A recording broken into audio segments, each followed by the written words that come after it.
I've been hearing from young people and their parents about how difficult it can be to work out what's best for the future. Whether that's what subjects to choose, whether to go to college or university, what professions to pursue. And they've been asking for quite a while, so on their behalf, I'm going to dig into it. It's why schools host careers evenings and work experience. And they're great, but can we take it a step further? Firstly, why is it that having so much information and knowledge at your fingertips on your mobile phone has actually made life more confusing rather than easier? Why is it that we have more wealth and opportunity than ever before, but it doesn't feel that way? And instead, mental health amongst young people is through the roof. On the surface, it doesn't make sense.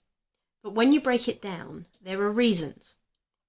And where there are reasons, there are solutions. And that's where I come in.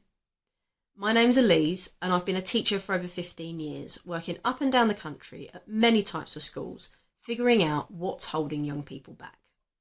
Not just from success, but fulfilment. It's a word we don't use very often, fulfilment, but it's at the centre of our motivation. Anyway, I'm here to tell you I'm hosting a webinar to help young people specifically to figure out why the world feels so overwhelming at times.